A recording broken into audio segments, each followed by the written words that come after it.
ارشاد گرامی ہے، اچھا گمان اچھی عبادت میں سے ہے۔ کسی کے بارے میں اچھی سوچ رکھنا یہ بھی نیکی ہے، اور اعلیٰ قسم کی نیکی ہے۔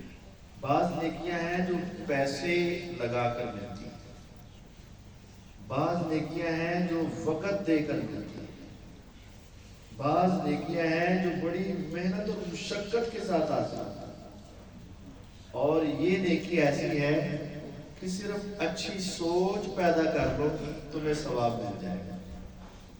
اچھی سوچ یہ مسلمان کی شان ہے، اور بری سوچ، نیگیٹو سوچ، یہ شیطان کی کوشش ہے۔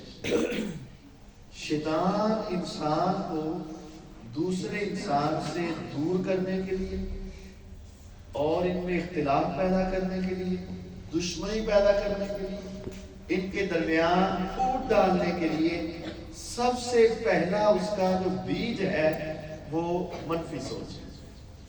جب سوچ غلط ہو گئی تو پھر بہت ساری مثبت باتیں بھی اس کو منفی نظر آئیں گی، اور اگر سوچ مثبت ہے تو بہت ساری منفی باتیں بھی انسان کو محسوس نہیں ہوں گی۔ اس وجہ سے ہر ایک مسلمان کے بارے میں اچھی سوچ رکھیں، ہر ایک کے بارے میں اچھی فکر رکھیں، اور یہ سیدنا یوسف علیہ السلام کہ اپنے بھائیوں کی غلطی کا پتہ بھی ہے،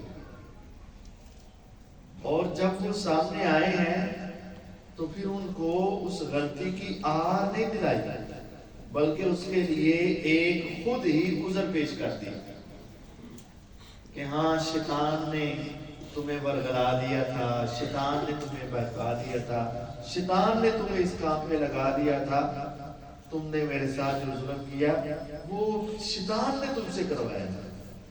یعنی انہوں نے اپنے بھائیوں کو سارا اس وقت مورد الزام نہیں ٹھہرایا، بلکہ اس کی نسبت بھی اور اس کا عذر بھی شیطان کی طرف ہے۔